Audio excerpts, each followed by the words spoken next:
That click. The one right before the picture came on, the tube warming up, a tiny white dot blooming into a full screen, and somewhere behind you, your father settling into his chair because the news was starting. You know that click.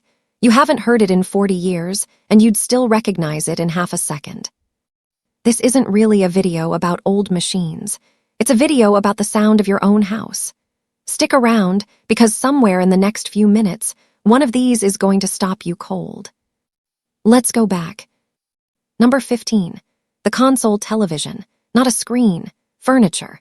A real wooden cabinet with doors that swung shut over the glass at night, like the television needed to be tucked in. Walnut or something doing a very convincing impression of walnut. You sat exactly 15 feet back because that's just how far you were supposed to sit. Nobody taught you that rule, you just absorbed it. The color wasn't quite right yet in the early years. Faces leaned orange. Grass leaned too green. Nobody mentioned it because it was color television, and color still deserved some respect. Number 14. The hi-fi stereo console. Another wooden cabinet, another thing you weren't allowed near without permission. A turntable hidden under a hinged lid, speakers built into either end, each one roughly the size of a small child. The tuner dial glowed amber in the dark like it was breathing on its own.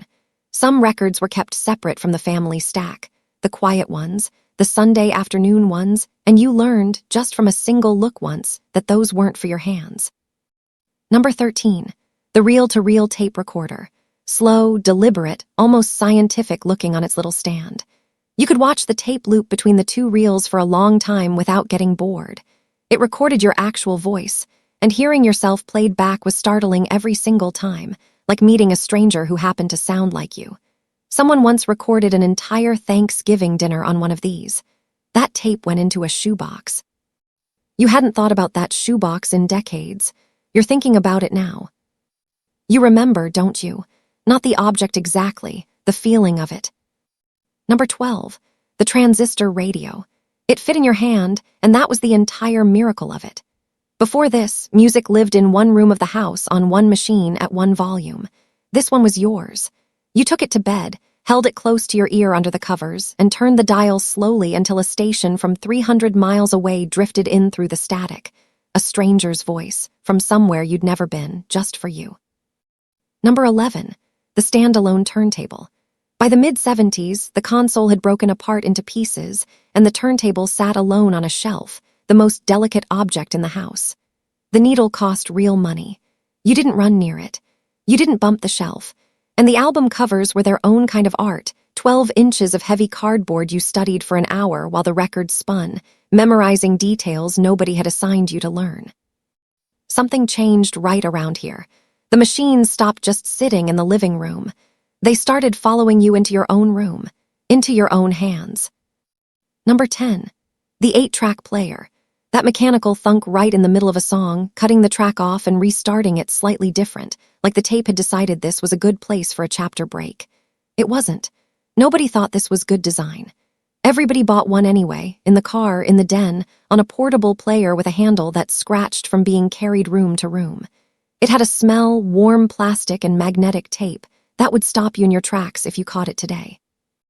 Number 9. The cassette deck. Smaller, personal.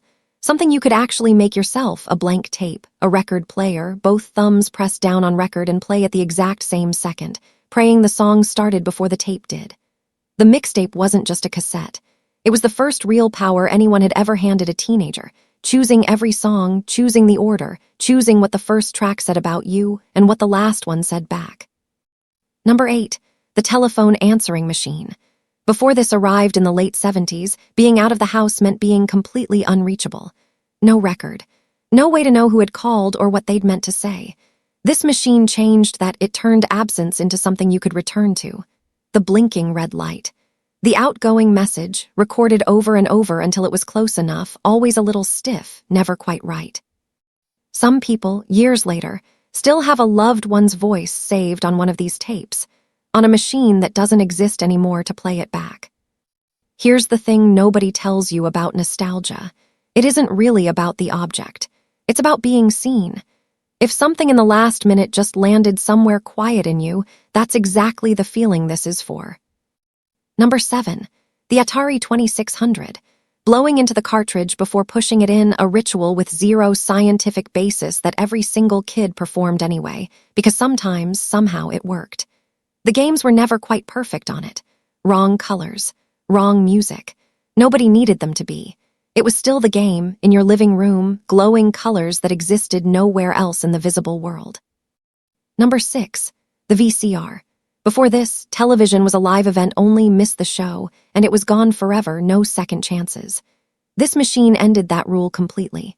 You could record it, watch it twice, pause it to get a snack, and it would just wait for you, patient, which television had never once been before. And the clock on it blinked 12 o'clock forever in nearly every house in the country, and somehow nobody ever got around to fixing it. Number 5. The wireless remote control. Before this, the remote was tethered to the television by a long cord across the carpet, when you tripped over every single time you forgot it was there. Then, late in the decade, it went wireless. You pointed, you pressed, the channel changed, and nobody had to get up. That last part mattered more than it sounds like it should. It quietly rearranged who actually held the power in the living room. Number 4. The digital watch. In the mid-70s, owning one meant something. Red glowing digits you had to press a button just to see, lighting up briefly in the dark, then gone again.